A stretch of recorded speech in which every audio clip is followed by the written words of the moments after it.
erected a house. We nailed each cedar shake onto the roof, one by one. I have vivid memories of hauling hundreds of heavy rocks to build a retaining wall, which the overflowing creek tore down more than once. With my own hands I moved those stones, many times. With yet more stones we assembled a huge living room fireplace. Despite the hard work, those stones and oak beams filled me with Amish content. But I was not Amish. If you were going to cut down a huge tree, I decided, it was a good idea to use a chainsaw. Any forest tribesman who could get his hands on one would agree. Once you gain your voice around technology and become more sure of what you want, it becomes obvious that some technologies are simply superior to others. If my travels in the old world had taught me anything, it was that aspirin, cotton clothing, metal pots, and telephones are fantastic inventions. They are good.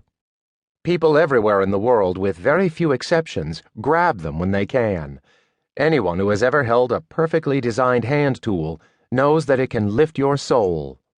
Airplanes had stretched my horizons, books had opened my mind, antibiotics had saved my life, photography had ignited my muse.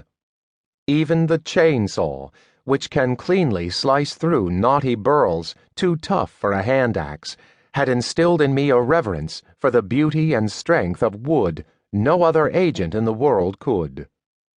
I became fascinated by the challenge of picking the few tools that might elevate my spirit. In 1980, I freelanced for a publication, the Whole Earth Catalog, that used its own readers to select and recommend appropriate tools picked out of the ocean of self-serving manufactured stuff. In the 1970s and 80s, the Whole Earth Catalog was, in essence, a user-generated website before the web, before computers, employing only cheap newsprint. The audience were the authors.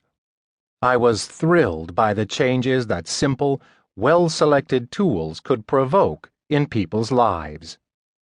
At the age of 28, I started selling mail-order budget travel guides that published low-cost information on how to enter the technologically simple realms most of the planet lived in.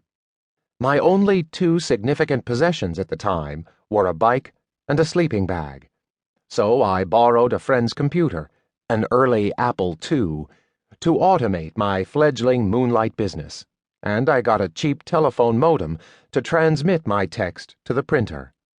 A fellow editor at the Whole Earth Catalog with an interest in computers slipped me a guest account that allowed me to remotely join an experimental teleconferencing system being run by a college professor at the New Jersey Institute of Technology.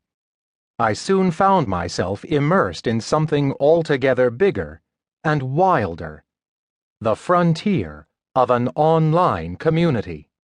It was a new continent, more alien to me than Asia, and I began to report on it as if it were an exotic travel destination.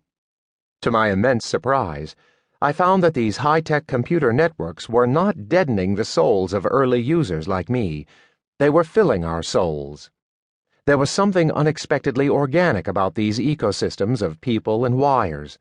Out of complete nothingness, we were barn-raising a virtual commonwealth. When the internet finally came along a few years later, it seemed almost Amish to me. As computers moved to the center of our lives, I discovered something I had not noticed about technology before.